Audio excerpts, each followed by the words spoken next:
A very warm welcome to all the students of class 11.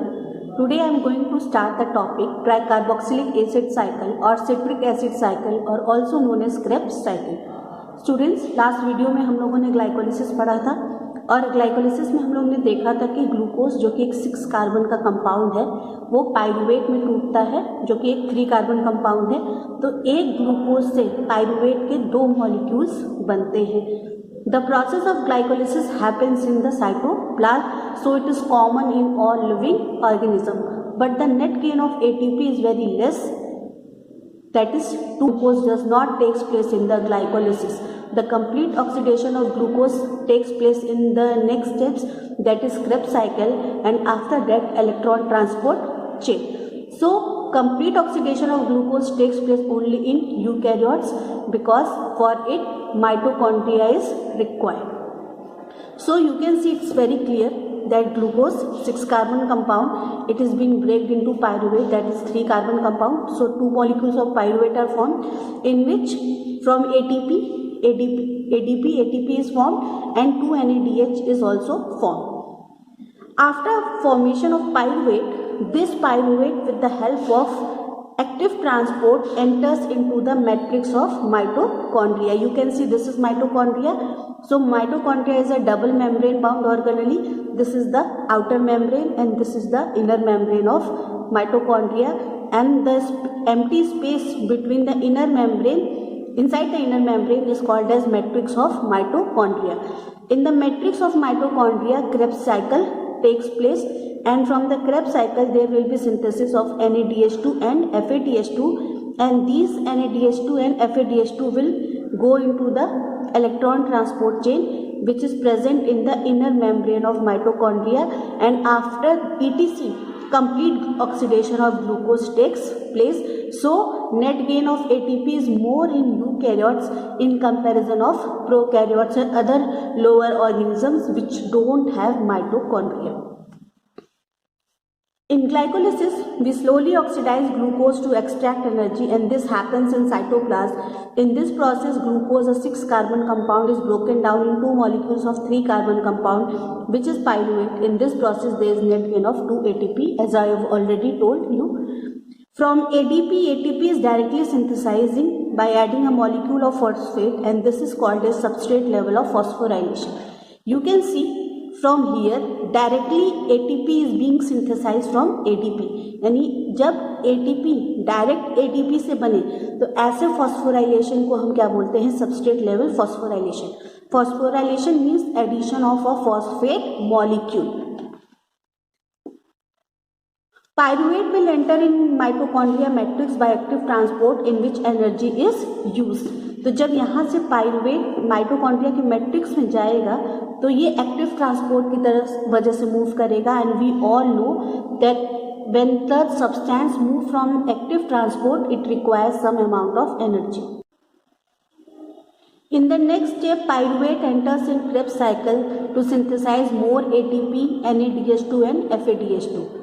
So while teaching glycolysis, I have already told that from NADH2, 1 molecule of NADH2 we extract 3 ATP. So when pyruvate enters in Krebs cycle, more ATP, NADH2 and FADH2 are synthesized. From 1 molecule of FADH2 you will get 2 ATP. Pyruvate is converted into acetyl coenzyme A to enter into Krebs cycle, and this is the joining step between glycolysis and Krebs cycle. तो pyruvate directly Krebs cycle में enter नहीं करता है. Pyruvate पहले acetyl coenzyme A में convert होगा और acetyl coenzyme में कन्वर्ट होने के बाद वो क्रेब्स साइकिल में एंटर करता है. तो अगर ये क्वेश्चन पूछा जाए which is the joining step between glycolysis and Krebs cycle, that the answer will be conversion of pyruvate into acetyl coenzyme A. Acetyl coenzyme A will be oxidized completely in CO2 in Krebs cycle, in which some ATP will be directly synthesized along with NADH2 and FADH2. Okay, so acetyl coenzyme A का हमें क्या करना है? Complete oxidation, यानी कि उसको CO2 में convert कर देना है, और CO2 में कन्वर्ट करने के बाद हमारा नेट गेन क्या होगा? ATP मिलेगा, NADH2 मिलेगा और FADH2. NADH2 and FADH2 will next enter in electron transport chain in inner membrane of mitochondria, from which more ATP will be synthesized. तो कंप्लीट एटीपी कब मिलेगा? जब NADH2 और FADH2 ETC में एंटर करेंगे, और ETC में एंटर करने के बाद जो हम लोग 3 ATP और 2 ATP की बात कर रहे हैं वो हमें मिलेगा। सो दिस हैपन्स, पायरुवेट है, पायरुवेट का ये फॉर्मूला है CH3 C++O COO, ठीक है। तो यहाँ पे H होगा तो पायरुविक एसिड हो जाएगा, तो H रिमूव कर देंगे तो COO माइनस हो जाएगा, ठीक है। यहाँ पे क्या होगा कि पायरुवेट जो है जैसे ही वो मैट्रिक्स ऑफ माइटोकॉन्ड्रिया में एंटर करता है वो किस में कन्वर्ट हो जाता है? एसिटिल को एंजाइम A। तो ये एसिटिल का फॉर्मूला है, एसिटिल ग्रुप का CH3CO, ठीक है। यहाँ पे हम क्या ऐड करेंगे? को एंजाइम A। तो जैसे ही आप यहाँ पे को एंजाइम A ऐड करोगे, ये जो COO माइनस है ये यहाँ से रिमूव हो जाएगा, यहाँ पे सल्फर और ऐड होता है, ठीक है। तो कंप्लीट एसिटिल को एंजाइम A का स्ट्रक्चर ये है CH3 C++O S for sulphur NCOA, ठीक है। यहाँ पे क्या होगा? NAD will be converted into NADH2 और ये NADH2 कहाँ जाएगा? ETC में, ठीक है। एक एंजाइम यहाँ पे और यूज होता है, दैट इज पायरुवेट डिहाइड्रोजिनेज, और यहाँ पे 1 CO2 जो है वो रिलीज हो जाएगा। नाउ दिस एसिटिल को enzyme will enter into the Krebs cycle. So for the conversion of pyruvate into acetyl coenzyme A, 1 carbon will be removed from pyruvate using pyruvate dehydrogenase। तो जो CO minus वाला जो carbon था उसे हम remove कर देंगे, और रिमूव कर देंगे तो पायरुवेट किस में कन्वर्ट हो जाएगा? Acetyl coenzyme A। By removal of CO2, pyruvate is oxidized, so we have to reduce something also. So NAD will gain H plus ion and will be converted into NADH2, and this NADH2 will be used in ETC to synthesize ATP। तो अगर pyruvate से CO2 remove कर रहे हैं, इसका मतलब pyruvate का oxidation कर रहे हैं, तो अगर हम किसी चीज़ को ऑक्सीडाइज कर रहे हैं तो हमें किसी दूसरी चीज़ को रिड्यूस भी करना पड़ेगा, नहीं तो सिर्फ ऑक्सीडेशन करने से कोई फ़ायदा नहीं होगा। तो रिड्यूस क्या होगा? रिड्यूस होगा NAD, यानी कि NAD क्या करेगा? कुछ H प्लस आयन लेगा, और H प्लस आयन लेने के बाद वो किस में कन्वर्ट हो जाएगा? NADH2 में, और ये NADH2 का हम यूज़ कहाँ करेंगे? ETC में। Now I am going to start about the Krebs cycle. In the Krebs cycle, acetyl coenzyme A will be accepted by oxaloacetate or oxaloacetic acid, that is OAA, and this is the first acceptor of acetyl coenzyme A, and also this OAA is the first product which was formed in C4 cycle.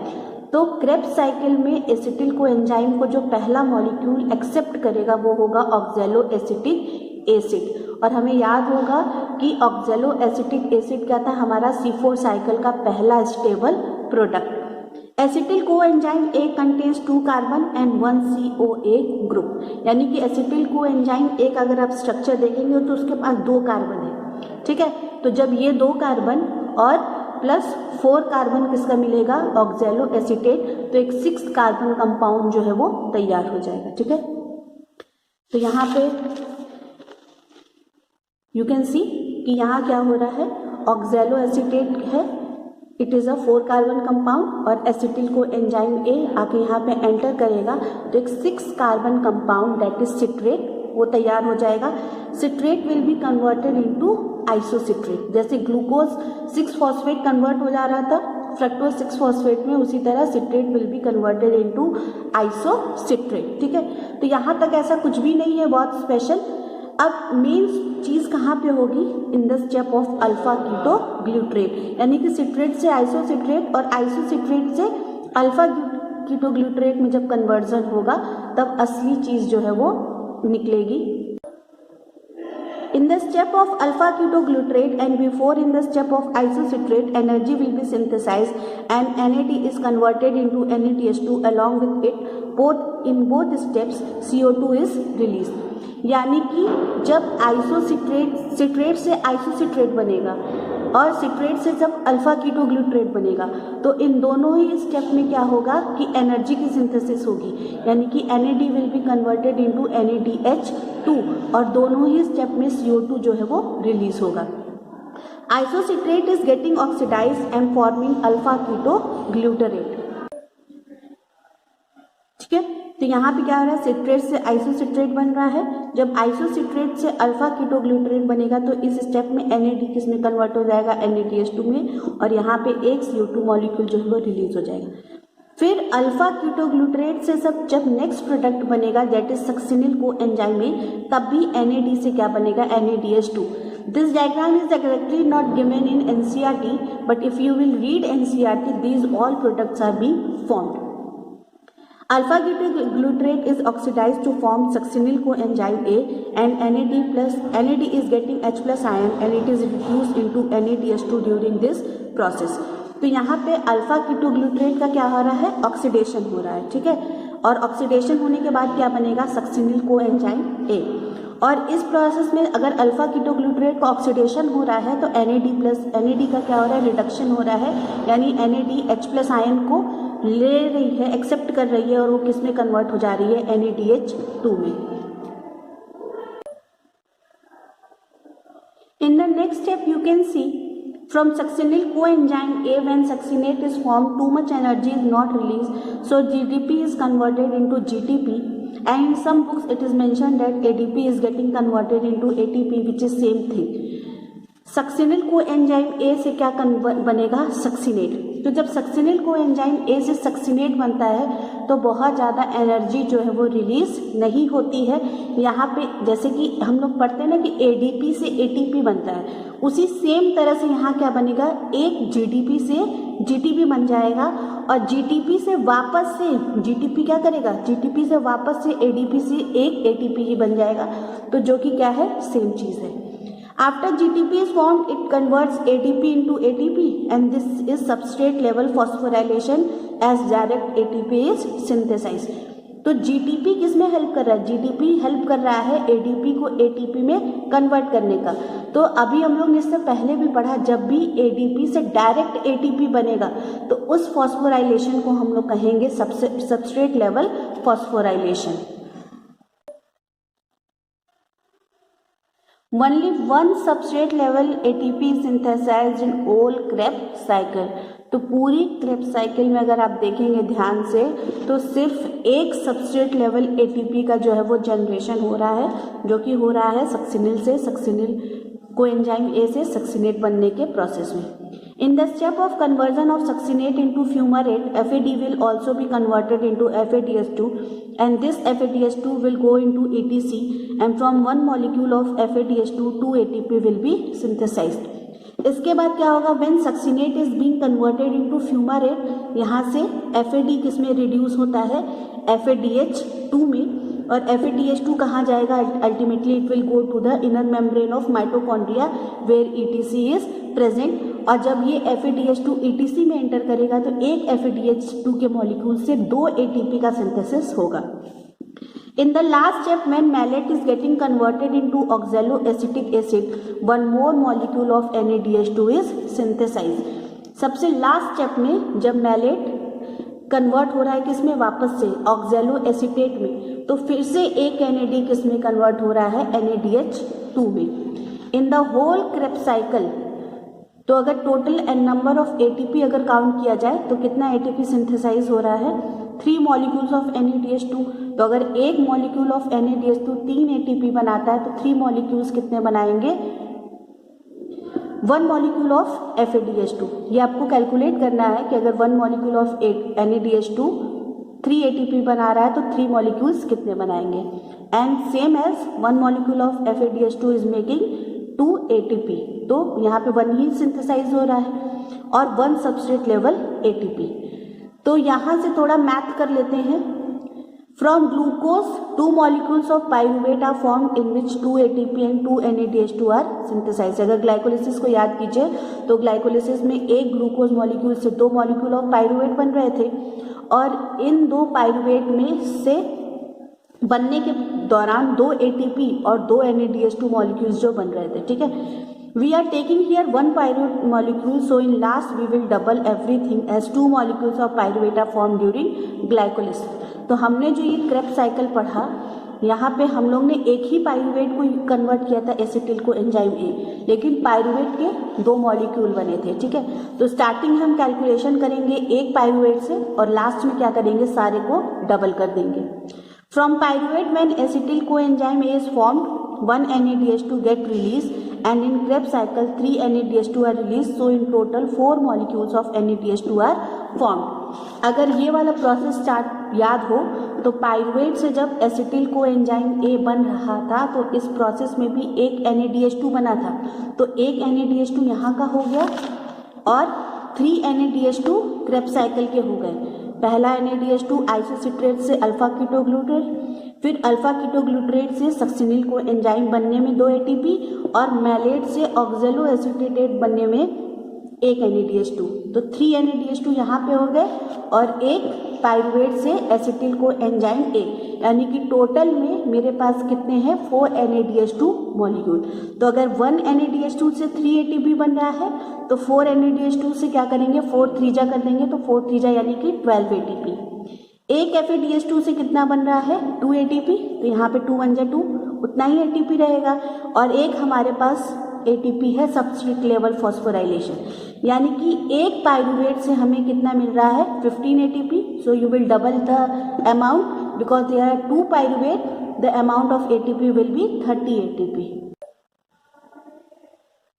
So from 1 ATP, total 15 ATP is getting synthesized from 1 pyruvate and we have 2 molecules of pyruvate, so the number of ATP will be 15 2s into 15 into 2 is equal to 30 ATP. From glycolysis total ATP will be 8.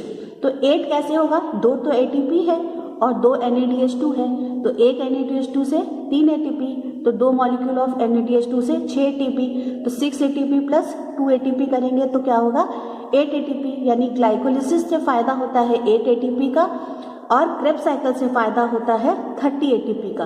तो total कितने ATP होते हैं 38 ATP is release from 1 molecule of glucose. यहाँ पे ये ATP जो है वो ETC के रन कराने के बाद ये होता है, ठीक है। तो NADH2 से क्रेब्स साइकिल में ATP नहीं बनेगा, ये ATP तब बनेगा जब NADH2 कहाँ एंटर करेगा, it will enter into ETC। Somewhere it is mentioned that total ATP generated is 36 ATP as when pyruvate gets entered into mitochondria, some ATP is lost but originally total number of ATP released is 38 from one glucose molecule। कुछ कुछ books में ये mention है कि एक glucose molecule से 36 ATP बनते हैं, ठीक है। लेकिन जब हम लोगों ने देखा कि पाइरूवेट जब मैट्रिक्स ऑफ माइटोकॉन्ड्रिया में एंटर करता है तो वहाँ पे एक्टिव ट्रांसपोर्ट से एंटर करता है जिसमें कुछ एनर्जी का लॉस होता है, तो कहीं कहीं ये इसको 2 ATP का लॉस मान के टोटल ATP जो दिखाते हैं वो 36, बट ओरिजिनली कितना बनता है, ओरिजिनली एक ग्लूकोज मॉलिक्यूल के ऑक्सीडेशन के बाद बनता है 38 ATP। So that's it for today. Tomorrow we are going to start another topic. Till then take care and bye.